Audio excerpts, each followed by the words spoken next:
السلام علیکم، میں ہوں آپ کا دوست ماحول دوست آفاق بھٹی اور یہ ہے CSE پوڈ کاسٹ۔ آج ہمارے ساتھ ماہی گیر سماجی سنگت کے رہبر و رہنما محترم یونس خاص علی صاحب ساتھ ہیں ہمارے۔ یونس خاص علی صاحب کی خدمت ہے ماہی گیری کے کام کے حوالے سے، جتنے لوگ ہیں ان کے مسئلے مسائل حل کرنے کے حوالے سے تاریخ رکھتے ہیں۔ اس کے علاوہ اپنی اس کی ایک زندگی ہے جو فشرمین کے طور پہ، ناخوا کے طور پہ، کپتان کے طور پہ بوٹس میں گزری ہے، وہ بھی حال احوال ہوگا ان سے۔ اور اس کے بعد سمندر جو گدلا ہو رہا ہے، ریڑھی میاں ان کا آبائی گاؤں گوٹ اور علاقہ ہے، وہاں سے لے کے پورا جو کیچ ہے اس کی صورتحال کیا ہے، تو ان ساری تفصیلات کے لیے ہم چلتے ہیں یونس خاص علی کی طرف۔ السلام علیکم یونس بھائی، کیسے ہیں آپ؟ خیریت سے ہیں؟ ٹھیک ہیں؟ طبیعت مزاج حسن خوبصورتی سب زبردست ہے آپ کا؟ جی ماشاء اللہ۔ اپنے بارے میں کچھ بتائیں، بچپن سے لے کے ماہی گیری سماجی سنگت تک آپ کا سفر کا کچھ تعارف کرا دیں۔ میرا نام یونس خاص علی، میں ریڑھی میاں گاؤں میں پیدا ہوا اور میرا گاؤں 6 لوگ جو سون میاں میں رہتے تھے، وہاں سے وہ جب سمندر میں ٹھہراؤ ہوتا تھا تو وہ 6 لوگ سون میاں سے کراچی جو کن جو بھی جس کو منوڑا کہتے ہیں، وہاں پر فشنگ کرنے آتے تھے۔ اس کے بعد وہ کرنگی کریک کے اندر آتے تھے اور کرنگی کریک سے کے اندر فشنگ کرتے تھے۔ کرنگی کریک سے تھوڑا آگے ریڑھی جو گاؤں ہے، تو وہاں کی زمین کا اسپیس ان کو ایسا ملتا تھا کہ وہ ریل نما تھی۔ ریل نما میں وی ٹائپ، اس کو ایک طرف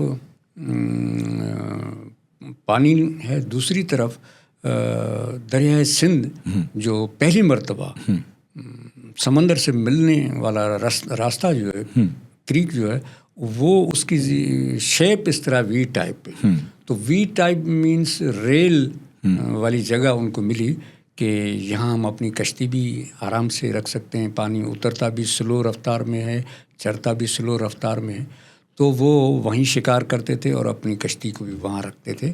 اور اس وقت زمانے میں وہ اپنی جو ان کا شکار ہوتا تھا، وہ شکار کو مچھلیوں کو نمک سے محفوظ کرتے تھے اور اس کے بعد وہ دوبارہ مہینے 1.5 کے بعد سون میاں لے کے جاتے تھے۔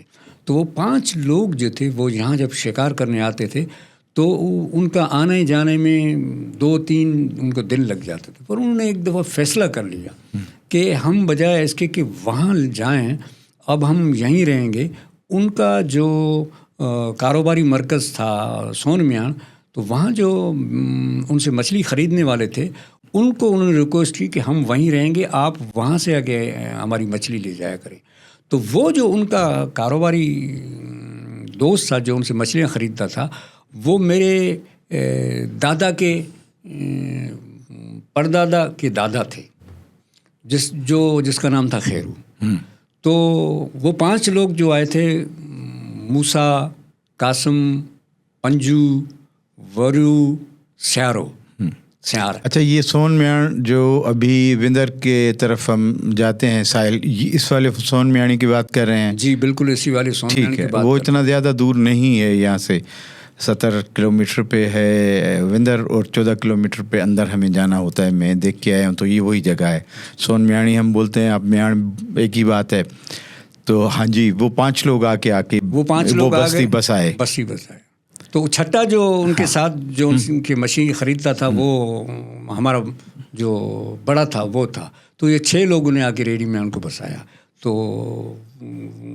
وہی ریڑھی میاں کے فاؤنڈر لوگ ہیں۔ پھر 7واں جو شخص وہاں آیا، وہ اس زمانے میں جو مخدوم محمد ہاشم ٹھٹوی صاحب تھے، تو یہ ان سے منسلک تھے۔ تو یہ 300 سال پہلے کی بات ہے، شاہ عبد اللطیف بٹائی کے زمانے کے مخدوم محمد ہاشم اور مخدوم معین الدین ٹھٹوی بڑے عالم اور دانا لوگ تھے۔ ٹھٹا سندھ کا راجدھانی تھا، کیپٹل سٹی تھا اس وقت۔ جی، تو یہ 5-6 لوگوں نے اس آبادی کا بنیاد ڈالا اور مجھے فخر ہے کہ میں انہی لوگوں میں پیدا ہوا اور ان کی جو مہارت تھی، ان کا جو علم تھا، ان کا جو تجربہ تھا وہ مجھ تک منتقل ہوا۔ ابھی کتنے قبائل ہیں آپ کے گاؤں میں، مختلف لوگ جو ماہی گیری سے وابستہ ہیں، انڈیجینس لوگ؟ انڈیجینس لوگ کے 7 قبائل موجود ہیں۔ 5 تو یہ ہو گئے کاسمانی، وریانی، موسانی، سیارانی۔ یہ تو سارا آپ کا ددیال ہے نا، یہ سارے خاص خیلی ٹرائب سے ہیں؟ نہیں، یہ ونگورا ٹرائبس۔ ونگورا تو میر بہر ہے پھر؟ ہاں، میر بہر ٹرائب سے ہیں۔ اور پھر خاص خیلی، اور اس کے بعد پھر جو دبلا کاسٹ بھی جب دریائے سندھ پر بیراج اور ڈیم بننا شروع ہے تو جو انڈس ڈیلٹا کا وہ حصہ جہاں سب سے پہلے میٹھے پانی کم ہوا، تو وہاں سے جو دبلا کاسٹ کے جو دیبل اور دبو کریک پہ رہنے والے لوگ تھے وہ مائیگریٹ کر کے ریڈی کی طرف آئے۔ ہاں، دبلا ان کا جاگرافیکل نیم ہے بیسیکلی۔ اور اس کے بعد پھر دوسرا ٹرائبل جو تھا ملکائی، جو کیٹی بندر کے نزدیک ملکو ان کا گاؤں تھا، اس ملکو گاؤں سے وہ مائیگریشن کر کے ریڈی میں آئے، وہ ملکائی بھی وہاں رہتے ہیں۔ اس کے بعد 60 کے بعد جو کھارو انڈس ڈیلٹا کا وہ حصہ جہاں سوکھی، شاہ بندر، اس میں جو جت قبیلے کے لوگ رہتے تھے، وہ جب ان کی زراعت ختم ہو گئی اور تو وہ یہاں ریڈی کی طرف آ گئے۔ ریڈی میان کی آبادی کا سب سے بڑا سبب انڈس دریا میں پانی کا کم ہونا، بیراجز اور ڈیم بن جانے کے بعد لوگوں نے جو مائیگریشن کی ہے وہ آپ کے گاؤں کی طرف بھی کچھ آئے ہیں، ابراہیم حیدری میں بھی آئے ہیں اور جگہ پہ بھی آئے ہیں۔ جی بالکل اس طرح ہے۔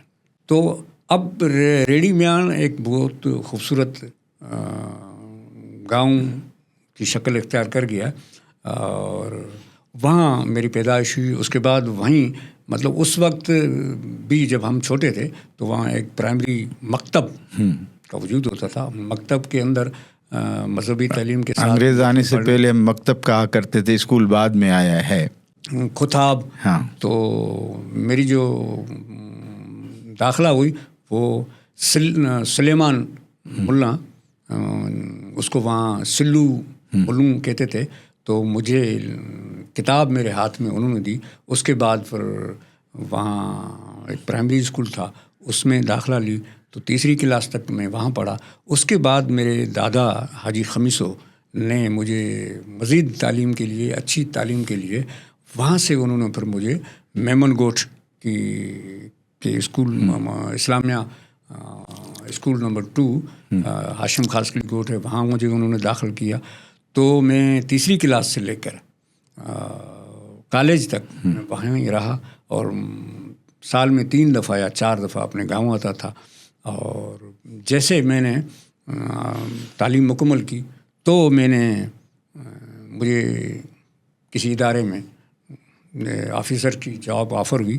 میں وہ آفیسر کا اپائنٹمنٹ لیٹر لے کے جب اپنے دادا کے پاس پہنچا تو میں بڑا خوش تھا، اور میں نے اپنے دادا سے کہا، دادا مجھے نوکری مل گئی ہے اور میں وہ نوکری کرنا چاہتا ہوں۔ تو میرے دادا نے وہ تاریخی الفاظ ادا کیے اور میری زندگی پلٹ دینے کے لیے انہوں نے مجھے کہا کہ آپ کو ہم نے چھوڑا تھا، آپ جا کے اس دور کی تقاضاؤں کے مطابق انگریزی پڑھیں، تو آپ انگریزی تو پڑھ کے آ گئے، لیکن اب آپ میرے ساتھ بیٹھیں۔ انہوں نے مجھے اپنے ساتھ بٹھایا، اور میرے دادا جو جس کرسی پر بیٹھتے تھے وہ پرانے زمانے کا ایک بڑا پتھر ہوتا تھا، اور اس پتھر میں گلی کے ایک کونے پہ وہ بیٹھے ہوتے تھے۔ سامنے گائے بندھی ہوتی تھی اور ان گائے کے ساتھ میں مکان تھا ہمارا۔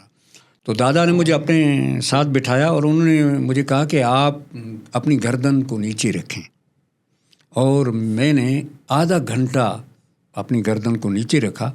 اور جب مجھے گردن میں درد ہونے لگا، تکلیف ہونے لگی، تو میں نے ان سے کہا کہ دادا مجھے تکلیف ہو رہی ہے۔ تو انہوں نے کہا آپ اب اپنا سر اٹھائیں۔ جب میں نے اپنا سر اٹھایا تو انہوں نے مجھ سے سوال کیا کہ بیٹا تم نے کیا دیکھا؟ میں نے ان سے کہا دادا میں نے تو صرف پاؤں دیکھے۔ تو انہوں نے بولا اچھا کتنے پاؤں دیکھے؟ میں نے بولا میں نے گنتی کیے کہ 350 سے زیادہ پاؤں ادھر آ رہے تھے, ادھر جا رہے تھے. تو بولا ٹھیک ہے, آپ نے وہ پاؤں دیکھے, اب اپنے پاؤں دیکھیں. میں نے اپنے پاؤں دیکھے, اور دادا نے کہا میرے پاؤں دیکھو, تو میں نے دادا کے پاؤں دیکھے. بولا بیٹا اس میں فرق کیا تھا؟ میں نے کہا دادا جو میں نے 350 پاؤں دیکھے اس میں کسی کو چپل نہیں تھی. اور بولا آپ کے پاؤں؟ میں نے بولا میرے پاؤں میں شوز ہیں. بولا میرے پاؤں؟ میں نے بولا آپ کے پاؤں میں چپل ہے انگوٹھے والی جس میں انگوٹھے ڈالیں.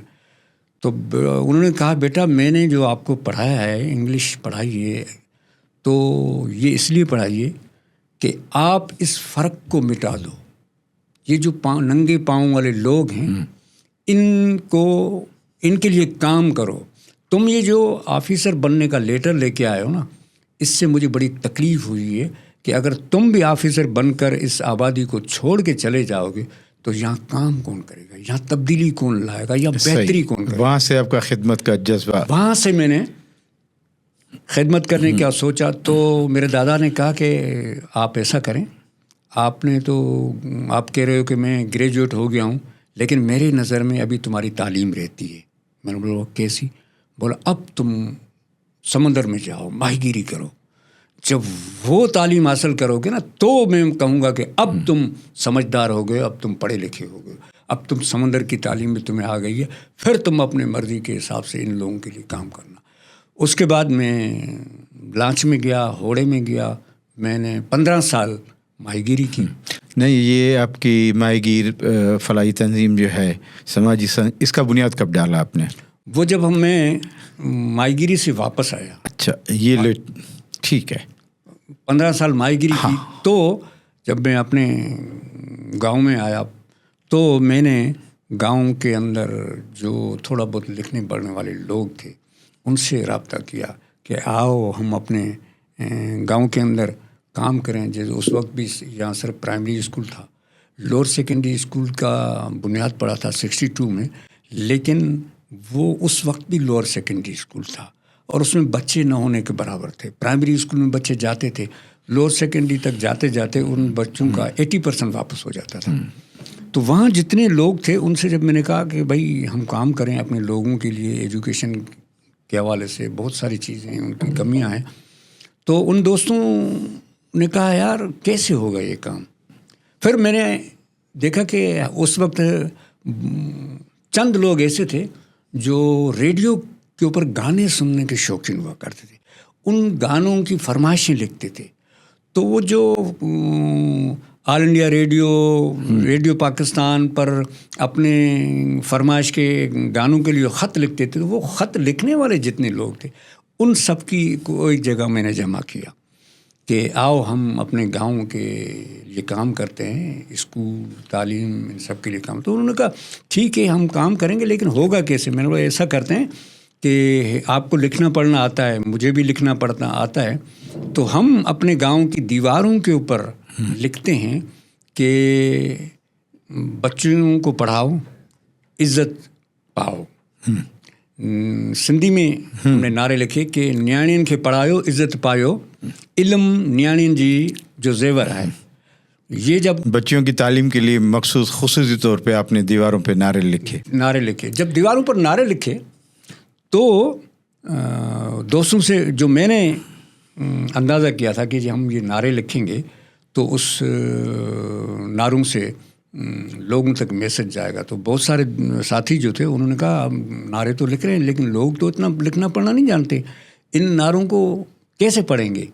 تو میں نے ان سے کہا کہ آپ ایسا کیجئے, ہم آج جمعہ ہے تو ہم ہفتے کے دن سے یہ کام شروع کرتے ہیں اور پورا ہفتہ انتظار کریں گے, اور پھر آنے والا جمعہ جو ہے اس جمعے کو جتنے ساتھی ہیں, ہم 12-13 ساتھی تھے, وہ اس وقت ریڈی گوٹ کے اندر 7 مساجد تھی. تو ان 7 مساجد کے سامنے جو ہم نے چاکنگ کی تھی اس میں جتنے اس مسجد کے نزدیک رہنے والے دوست یا اس مسجد میں نماز پڑھنے کے لیے جاتے تھے وہ 3-3 2-2 ساتھیوں کے نام بھی اس چاکنگ کے نیچے لکھ دیے تاکہ رابطے ہو. تو وہ جو نام لکھے تھے ہوا یوں کہ جتنی مساجد تھی ان کے جو خطیب تھے انہوں نے پورا ہفتہ وہ ہماری چاکنگ پڑھی تھی. تو جمعے والے دن انہوں نے اس اپنے خطبے کے اندر گفتگو ان چاکنگ کے نعروں پر کی کہ یہ جو لڑکے ہیں نام لے کے، کیونکہ اس کے مسجد کے سامنے جو ہم نے چاکنگ کی تھی ان میں ان دوستوں کے نام تھے، یہ لڑکے جو ہیں وہ کس طرح کا میسج دینا چاہتے ہیں کہ لڑکیوں کو پڑھاؤ اور بچوں کو نکالو، بچوں کو پڑھاؤ. تو 7 مساجد کے جو خطیب تھے انہوں نے اسی جمعے کے دن گفتگو کے اندر جو چاکنگ تھی، نیانین کے پڑھایو علم پایو، علم نیانین جی عزت آئے، اس پر گفتگو کی. جب یہ ان 7 مساجد کے خطیبوں نے گفتگو کی تو اس میں طے ہم نے یہ کیا تھا کہ جیسے مسجد ختم ہوگی، جو دوست اس ایریا میں رہتے ہیں وہ باہر کھڑے ہوں گے اور لوگ ان سے سوال کریں گے. تو جب ہمارا میسج ایک ہی دن کے اندر پوری گاؤں کے اندر پھیل گیا تو مسجد سے جتنے لوگ نکل رہے تھے وہ ہم سے پوچھتے تھے کہ آپ نے کیا ایسا کام کر دیا کہ مولوی صاحب جو ہے نا وہ آپ پر غصہ ہیں. تو ہم ان کو اپنی انگلی سے دکھا دے کہ ہم نے دیوار پر یہ لکھا ہے پنجے نیانین کے پڑھایو عزت پایو، نیانین کے قرآن شریف پڑھایو. تو لوگوں نے کہا یہ تو بالکل صحیح میسج آپ کا گیا، یہ اچھی بات ہے. تو اس سے یہ ہوا کہ ہم کنیکٹ ہو گئے، ایک ہی دن کے اندر پوری کمیونٹی کے ساتھ کنیکٹ ہو گئے. پھر ہمیں بہت سارے ایسے لوگ ملے جن کو پتہ تھا، کہنے لگے کہ آپ تو قرآن پڑھانا چاہتے ہیں لیکن میری بچی پڑھی ہوئی ہے. تو پھر ہم ان سے لنک ہو گیا. پھر ہمیں 100 کے قریب ایسے لوگ ملے جن کی بچی یا بیٹا تھوڑا بہت پڑھا لکھا تھا. تو وہ پھر 100 لوگوں کا ہمیں اپنی آرگنائزیشن کے اندر کام کرنے والے لوگوں کا گروپ آپ کی سماجی سنگت کا بنیاد. زبردست، بہترین، بہت اچھا. اب یہ ہے کہ آپ کپتان رہے، اور کپتان کئی قسم کی بوٹس ہوتے ہیں فشنگ کے لیے جو جا رہی ہیں، اس میں جو کیچ ہوتا ہے شکار وہ بھی مختلف قسم کا کیا جاتا ہے، اور ان کی جو بناوٹ ہوتی ہے کشتیوں کی وہ بھی تھوڑی مختلف ہوتی ہے. تو ایز اے کپتان ناخدا آپ نے کتنے قسم کی بوٹیں چلائی اور شکار کس قسم کا کیا آپ نے؟ جال کیسے تھے آپ لوگوں کے؟ میں جب پہلی دفعہ جب مجھے دادا نے کہا کہ اب تم اپنی تعلیم کا دوسرا حصہ جا کے شروع کرو، سمندر میں جاؤ اور ایز اے خلاصی. تو اس وقت جون جولائی تھی اور میں سمندر گرم تھا بہت. تو ایز اے اپنی بوٹ کے اندر ایز اے خلاصی کرو کے طور پر میں گیا. تو وہ جون جولائی میں بڑے مطلب 1 ہفتے کے لیے نہیں جاتے تھے، 10 دن کے لیے روزانہ جاتے تھے، روزانہ آتے تھے. تو میں اپنی لانچ کے اندر، وہ رچ والی لانچ تھی جس رچ کا نام تھا ریبیو، اس کے اندر میں گیا اور ہم رات کے 3 بجے اپنے کراچی ہاربر سے نکلے اور سمندر میں گئے. جب رات کے نہیں بلکہ دن کے 3 بجے ہم جب گئے تو جیسے منوڑا کی کریک کے اس پہ گئے ایسے میں جو کھلے سمندر سے ملتی ہے، تو وہاں یوسف شاہ کا مزار ہے. اس مزار کے سامنے جب ہماری لانچ السلیمانی نام تھا اس کا، اور وہ پہنچی تو لانچ سلو ہو گئی. تو ناکھوا اور جتنے لوگ تھے انہوں نے جو روٹی کے ٹکڑے وہ پانی میں ڈالنا شروع کیے. تو ڈالنے کے بعد پھر ہم سمندر کو کھلے سمندر میں داخل ہوئے.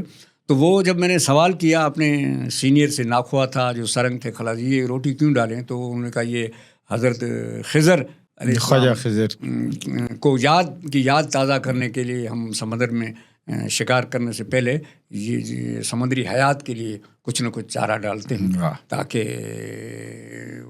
ہمیں اچھا شکار ملے اور پائیدار شکار ملے.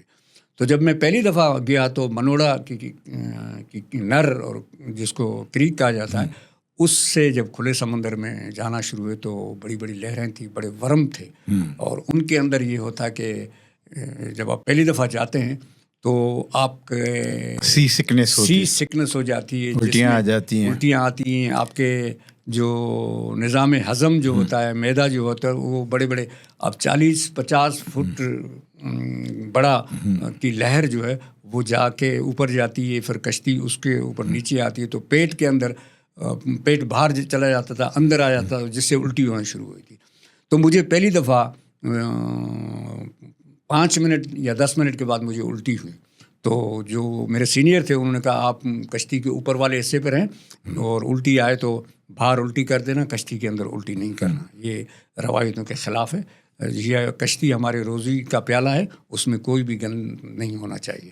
جیسے میں باہر چلا گیا تو پھر مجھے جو ناخوا تھا اس نے بولا اب تمہیں یہ الٹی تمہاری بند تب ہوگی، تم ایک اچھے ماہی گیر تب ہوگے جس سمندر کے اوپر ہماری کشتی تیر رہی ہے تو اس سمندر کے پانی کو تم پیو۔ اور مجھے ایک تازہ پانی جو ہے نا اس کا گلاس اسی ٹائم سے دیا گیا اور میں نے اس کو پیا، اور جیسے میں نے پیا تو نمکین پانی تھا، عجیب کیفیت ہو رہی تھی، لیکن اس سے یہ ہوا کہ وہ جو وومیٹنگ ہو رہی تھی وہ سلسلہ ڈی ہائیڈریشن ختم ہو گئی، اور وہ ہم پورا رات کو جا کے ہم نے جال ڈالا، کراچی منوڑے سے کوئی 4 گھنٹے کی مسافت پر ہم 30-40 کلومیٹر دور جا کے ہم نے کوئی 60-70 فٹ گہرے پانی میں جال ڈالا، اور اس جال ڈالنے میں بڑی اچھا شکار لگا، اور اس شکار کو ہم نے وہاں کوئی رات کے 3 بجے وہاں سے پھر ہماری واپسی ہوئی، کیونکہ فجر کے ٹائم پر منڈی لگتی تھی ہاربر میں، تو فجر تک ہم واپس آ گئے، اور اس کے بعد میری پراپر ماہی گیری شروع ہوئی، اور 6 مہینے تو میں ریبیوں والی لانچ میں چلتا رہا۔ اس کے بعد پھر میں نے جو فشنگ ٹرالرز جس کو لانچ کہتے ہیں، اس لانچ میں ماہی گیری کرنا سیکھی، وہاں جو سینئر تھے ان سے سیکھتا تھا، اور کیونکہ میں تھوڑا بہت لکھ پڑھ گیا تھا تو میں ان پر بہت غور کرتا تھا کہ جال کیسے بنتا ہے، اس کو جالنے کے طریقے، ہر شکار کے لیے ایک علیحدہ جال ہے۔ تو جو ریبیوں کا جال دیکھا، اس کے بعد گجو جال دیکھا، اس کے مطلب وہ میں نے 5 سال یہ ماہی گیری کی، تو اس دوران 1.5 سال کے بعد میں سمجھ گیا کہ خلاصی سے لے کر سرنگ اور ناخوا تک کا سفر، اس سارے سفر کو سمجھ گیا۔ پھر میں نے ضرورت محسوس کی میں خود ناخوا بن کر ماہی گیری پہ جاؤں، تو اس ماہی گیری پر جانے کے لیے جب میرا پہلی دفعہ ناخوا بن کر نکلا، تو جب رات ہو گئی تو اپنی ذمہ داری سے جب سکھان پر پہلی دفعہ بیٹھا میں، تو مجھے اندازہ ہوا کہ ہمیں جانا کس طرف ہے، اندھیرا ہے، اور اس اندھیرے میں راستے کا تعین کیسے کروں۔ تو اس وقت جو سینئر تھا ہمارا، ماما ملوں اس کو بولتے تھے، وہ سینئر ناخدا، تو میں نے اس سے پوچھا کہ ماما ہم تو جا رہے ہیں، لیکن رات کے اندھیرے میں مجھے راستے کا تعین کرنے کے لیے جو قطب تارا ہے اس کی مجھے سمجھ نہیں آ رہی، آپ مجھے وہ سمجھائیں کہ تارے تو سب آسمان میں تارے ہیں، لیکن قطب تارے کی پہچان کیا ہے۔ پھر انہوں نے مجھے سمجھایا کہ قطب تارا کہاں ہوتا ہے، جو ٹیڑو ہیں اس کے ساتھ میں جو ایک اسٹار چھوٹا سا تارا چمک رہا ہوتا ہے، اس کی وہ اپنی جگہ پہ رکا ہوتا ہے، وہ ہلتا نہیں ہے۔ سارے ستارے ہلتے ہیں وقت سے، آگے پیچھے ہوتے ہیں، لیکن یہ وہی قطب تارا ہے جس کو نارتھ اسٹار بولتے ہیں، یہ اپنی جگہ سے ہلتا نہیں ہے۔ تو اپنے راستے کا تعین اس کے حساب سے کرنا ہوگا۔ اگر تم چاہتے ہو کہ میری کشتی جو ہے وہ 10 وام یعنی 60 فٹ کے گہرے پانی میں چلتی رہے، تو اپنا نارتھ اسٹار کو تم اپنے کندھے کے سمت میں رکھ کے سفر کرو گے تو تم کنارے پہ نہیں جاؤ گے، جو پانی کی گہرائی ہو اسی پہ پانی کی گہرائی کے اندر چلتے جاؤ گے۔ تو وہ جو انہوں نے سکھایا، تو رات کو سفر کرتے ہوئے اور یہ ساری چیزیں سیکھی، اور میں اپنا گجے والی لانچ کو میں نے 5 سال چلایا۔ اس کے بعد میں ان کریک جو ماہی گیری ہے اس میں چلا گیا، جس کے اندر بن والا ہوڑا، جو اس سے یہ ہوتا ہے کہ آپ اس ہوڑے سے جال ڈال کے کنارے پہ جاؤ گے، ایک کنارے پہ لوگ اتریں گے، دوسرے آپ جال کو کشتی سے اتارتے دوسرے کنارے تک آؤ گے۔ تو وہ بن والا جال اس کو سمجھا، وہ 4 سال میں نے وہ جال چلایا، پھر ٹھکڑی جال ہے وہ اس کی کشتی کو چلایا. تو جتنے بھی اقسام ہیں ان سب کو دیکھا، سیکھا، تجربہ کیا، اور 17-18 سالوں کے بعد میں نے محسوس کیا کہ اب میں مکمل ماہی گیر بن چکا ہوں. اور تب میں نے اپنے گاؤں کی طرف واپس آ کر اپنے لوگوں کی بہتری، ایجوکیشن کی جو کمیاں محسوس کی اس پر کام شروع کیا، جس میں وہ آپ کو جو میں نے پہلے بتایا ماہی گیر سماجی سنگت کا بنیاد ڈال کر 10 ساتھیوں کے. اچھا، ایک سوال آ رہا ہے میرے ذہن میں. اگر بادل ہوں اور قطب تارہ نظر نہیں آئے، آسمان کا کوئی بھی ٹریڈو کرتی جو بھی ہمارا سسٹم ہے نیویگیشن کا ستاروں کے ساتھ، تو پھر آپ کیسے چلاتے ہیں بوٹ کو؟ اگر بادل بھی ہوں اور نارتھ اسٹار بھی نظر نہیں آئے تو ہم پانی کی لہر جو ہے اس کے حساب سے چلتے ہیں. ورم جو ہے، لہر کو ورم کہتے ہیں. ہم جس جگہ سمندر میں رکے ہیں دیکھیں گے کہ برد ایک لوہے کا آلہ ہوتا ہے، لوہا ہو یا پتھر ہو، اس کے اندر رسی باندھ دیں گے نیچے اور اس سے ناپ لیتے ہیں کہ کتنی گہرائی ہے، پانی گہرا کتنا ہے اور گہرا کتنا ہے، اور اس کے ساتھ چپکنے والی جو مٹی ہے اس مٹی کو اپنی زبان پہ رکھیں گے اور ان مٹی کا ٹیسٹ دیکھیں گے کہ اس مٹی کا ٹیسٹ کیا ہے. کیونکہ ہر جتنی 17 کریک ہیں، ہر کریک کے سامنے جو مٹی ہے اس کا اپنا ٹیسٹ ہوتا ہے. ٹھیک. تو اس ٹیسٹ اور ورم کنارے کی طرف جو جا رہا ہوتا ہے، اس ورم سے ہم اپنے راستے کا تعین کریں گے کہ ورم جو ہے وہ کنارے کی طرف جائے گا تو ورم کس طرف جا رہا ہے. ایک تو آپ کو اس کے ٹیسٹ سے کریک کا بھی پتہ چلے گا کہ ہم کس کریک کے سامنے ہیں، کتنے قریب ہیں، اس کے نزدیک ہیں. تو ایک تو زمین جو ہے وہ اس کا اندازہ ہم سے یہ ہو جائے گا کون سے کریک کے سامنے ہیں، کون سے آئی لینڈ کے سامنے ہیں. دوسرا یہ کہ پانی گہرا کتنا ہے وہ اس کا تعین کریں گے. تو اس سے ہم اندازہ کریں گے کہ ہم فلاں کریک کے سامنے ہیں اور اس کا جو کنارہ ہے وہ اس سے ہم کتنا دور ہیں.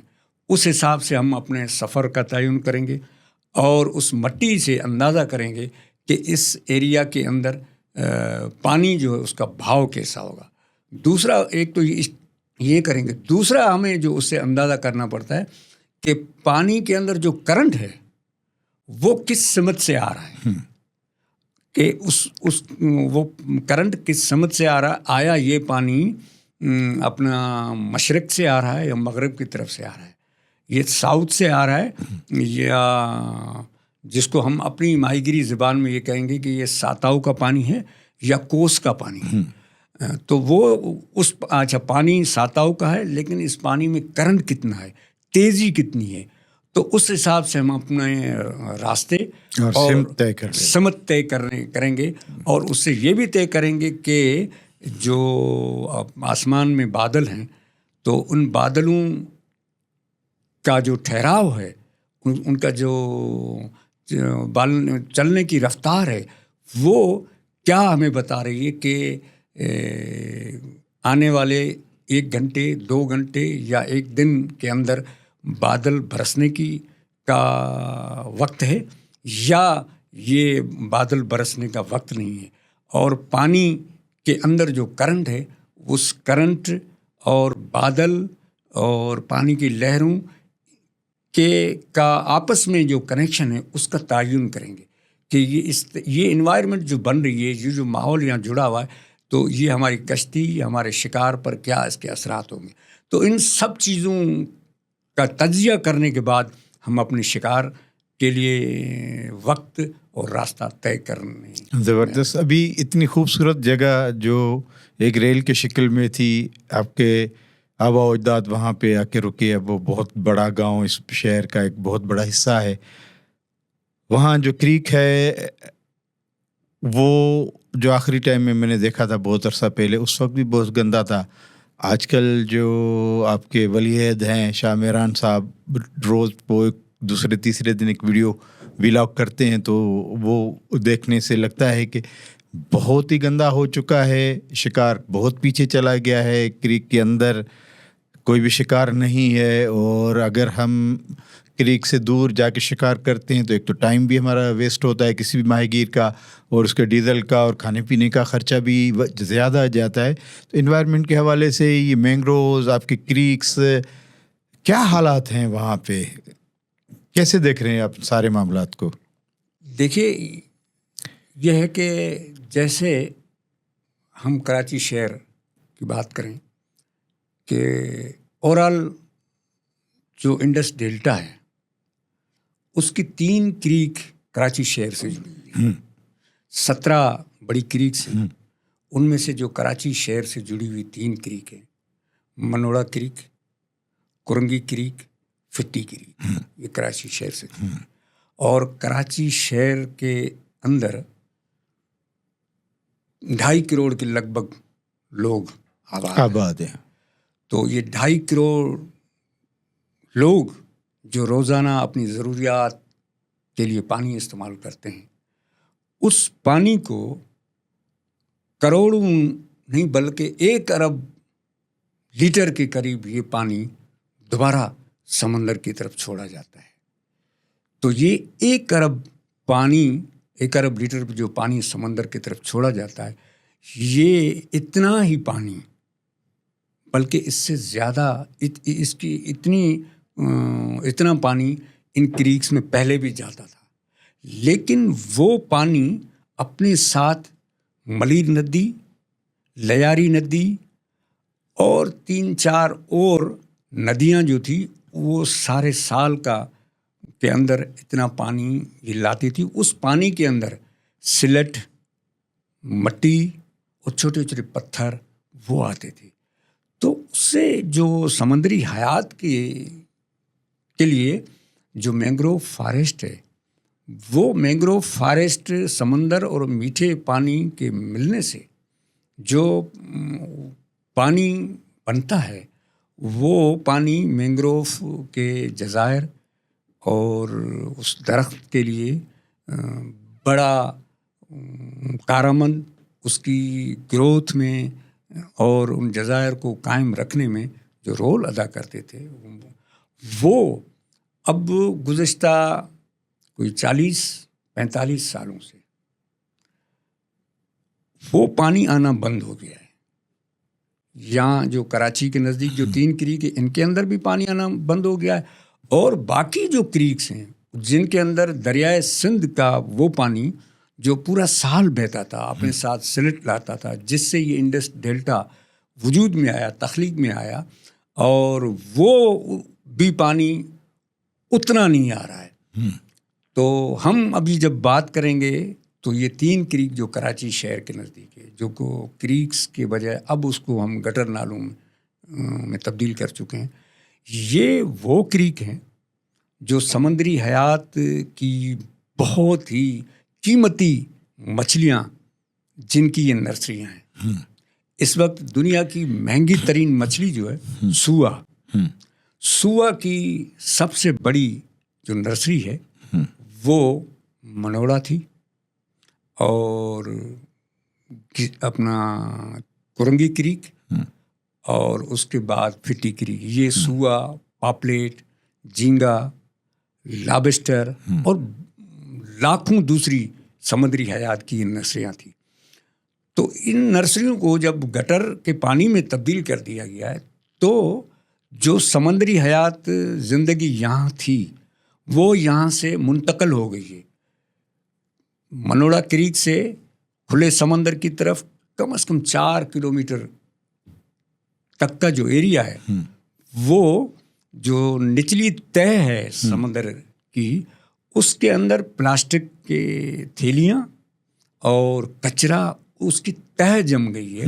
اتنی تہ جم گئی ہے کہ جو سمندری حیات، جس کو سی وی او جس کو ہم کہتے ہیں، کلف ٹن کے سامنے والا جو ایریا ہے، اس پہ وہ جب ان کا بچے دینے کا جو وقت ہوتا ہے تو وہ آ کے انڈا دیتی تھی، تو اس ایریا کے اندر وہ آ نہیں سکتی. وہ جو اگر آتی ہے تو ان پلاسٹک کی شاپنگ بیگ اور دوسرا کچرا، جو گندے پانی کے ساتھ جو چکنائی آلودگی آتی ہے، اس کی تہ بن گئی ہے.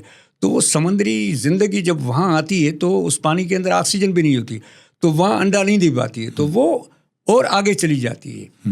تو اس سے یہ ہوا ہے کہ جو گزری crack, Korangi crack, Manora crack اور فٹی کریک جو نرسریاں تھیں، ان نرسریوں کے اندر سمندری حیات نہیں آتی. اس سے ایک تو پانی گندا ہو گیا، تمر کے جنگلات جو ہے نا وہ بڑھنا کم ہو گئے. تیسرا جو نقصان ہوا کہ جو جزائر تھے، وہ جزائر جو پہلے جس جگہ پہ تھے اس جگہ پہ وہ سلٹ جب نہیں آتی ہے تو وہ سمندر کا پانی جب ہائی ٹائڈ میں کنارے پہ آتا ہے تو وہ ہائی ٹائڈ میں پانی بڑھا ہوتا ہے. وہ پانی جب بڑھا آتا ہے تو وہ جو ریت ہے اس ریت میں آگے تک چلا جاتا ہے. پھر جب وہ پانی اترتا ہے تو سورج کی روشنی سے وہ ریت خشک ہو جاتی ہے، اور جب مغرب کی ہوائیں آتی ہیں تو ریت خشک ہو کر اڑنا شروع کرتی ہے. جب وہ اڑنا شروع کرتی ہے تو وہ مینگروو کے جنگلات کی طرف بڑھتی ہے. تو اس سے ہوتا ہی ہے کہ مینگروو کے جنگلات کے جڑوں میں وہ ریت چلی جاتی ہے، اور اس ریت آہستہ آہستہ اوپر طے اوپر، جس سے وہ پھر جو کریک کے اندر والا پانی ہے وہ مینگروو کے جنگلات تک نہیں پہنچتا ہے، تو وہ سارا جنگلات سوکھ جاتا ہے. تو جب وہ سوکھ جاتا ہے تو اس سے جو اپنا منوڑے کے سامنے جو جزیرہ ہے جس کو بنڈاڑ کہتے ہیں، تو وہ بنڈاڑ اس کا نام بھی اس طرح پڑ گیا کہ وہاں جو مینگروو کا جنگل تھا وہ سوکھ گیا، اور وہ جو اس کے درخت جب سوکھ گئے تو وہ صرف بنڈ بچ گئے. تو ان بنڈ جتنے جنگل کے جگہ پر وہ بنڈ بچ گئے، تو ان بنڈوں کی وجہ سے اس جزیرے کا نام پڑ گیا بنڈاڑ، جو ڈنگی کے ساتھ ساتھ ہے. تو اس طرح یہ منوڑا کریک جو نرسری تھی ان سب چیزوں کو وہ برباد ہو گئی، گٹر نالے میں تبدیلی ہو گئی. گزری کریک جس میں ملیر ندی آ کے سمندر سے ملتی ہے، منوڑا کریک کے اندر لیاری ندی آ کے ملتی تھی، اور پھر اس سے گزری کریک کرنگی کریک میں آ کے ملتی تھی.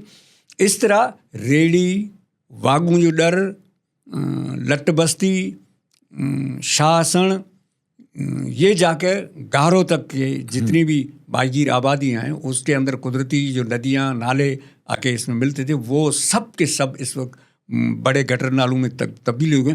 تو پہلے جو اربوں لیٹر بارش کا پانی آتا تھا، اب وہ بارش کا پانی جب وہ آنا بند ہو گیا، بلکہ اب روزانہ اربوں لیٹر گندا پانی جو ہم استعمال کر کے سمندر میں ڈال لیں تو اس سے سمندر کے اندر آکسیجن کی لیول آکسیجن ختم ہو گئی، اور گٹر نالوں کی وجہ سے سمندری حیات یہاں سے منتقل چلی گئی، اور جزائر کا فطری جو بڑھنے کا عمل تھا وہ رک گیا.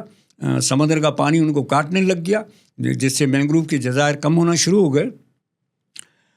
اب ہمیں اس کی وجہ سے جہاں پہلے میں چھوٹا تھا تو اپنے گھر کے سامنے جو پانی تھا اس پانی سے کنڈی کے ذریعے یا چھوٹے جال کے ذریعے ہم جب اسکول یا خطاب جاتے تھے، وہاں سے آ کے دوپہر کے کھانے کے لیے وہاں سے جو ہم ضرورت کی مچھلی شکار کر کے گھر لے جاتے تھے، وہ اب مچھلی ہمیں نہیں ملتی ہے، کیونکہ ساری مچھلی جو ہے جتنی 3 کریکس ہیں ان 3 کریک سے کم از کم 2-3 کلومیٹر دور یا تو گہرے سمندر کی طرف چلی گئی یا دوسری کریک کی طرف وہ مچھلیاں نقل مکانی کر کے چلی گئی ہیں، جس سے ہمیں ماہی گیری کرنے کے دوران جو سفر زیادہ کرنا پڑتا ہے. اس سفر کے دوران ہمیں ڈیزل کے اخراجات زیادہ لگتے ہیں، اور وقت بھی زیادہ لگتا ہے، اور اس وجہ سے جو روز ہماری آمدنی ہوتی تھی وہ روزانہ ایک تو شکار نہیں ہو پا رہی، کم ہو گیا، وہ نقصان ہوا، اور شکار کے لیے جو آپ کے پیسے لگتے تھے بوٹ پہ اور مزدور اور ڈیزل اور ان کا کھانا پینا وہ بھی ڈبل ہو گیا. تو جی ناظرین، آپ نے باتیں سنی فوک وزڈم کے حوالے سے، سمندر کے حوالے سے، یونس خاص قلی کی فیملی اور ان کی مائیگریشن کے حوالے سے، اس کے علاوہ ماہی گیر سماجی سنگت کے وجود کیسے آیا، اور اس کے علاوہ انوائرمنٹ کے حوالے سے جو کراچی کے قریب ترین 3 کریک ہیں ان کے اندر جو کیچ کے معاملات ہیں وہ بھی آپ نے سنے کہ کس طرح سے وہ کس وجہ سے وہ تباہ ہو گئے ہیں. تو یونس خاص علی ان لوگوں میں سے ہیں جو چیزوں کو بہت باریک بینی سے دیکھ رہے ہیں. ان کی تباہی کے اصحاب کو اس کو پتہ ہے اور ان کے خلاف وہ جدوجہد بھی کر رہے ہیں. تو ہم چاہیں گے کہ یہ چیزیں ریورسبل ہیں. اگر ہم ڈیلٹا کے لیے انڈس ریور سے پانی چھوڑ دیں کوٹڑی بیراج کے نیچے تو کافی بہتر ہو جائے گا. دوسرا یہ ہے کہ کراچی شہر کا جتنا بھی غزلہ ہے, جتنا بھی ویسٹ ہے وہ لیکیٹ کی صورت میں ہے, اس کو بھی ہم ٹریٹمنٹ پلانٹ لگا کے اس کا ٹریٹ کر کے پھر سمندر میں چھوڑ سکتے ہیں. تو یہ چیزیں ہو سکتی ہیں. بہرحال پھر اگلی ایک کچہری ایک گپ شپ کے لیے انتظار کریں. ہم پھر اگلی دفعہ کسی اور ایسے مہمان کے ساتھ آپ کے سامنے حاضر ہوں گے. بہت شکریہ.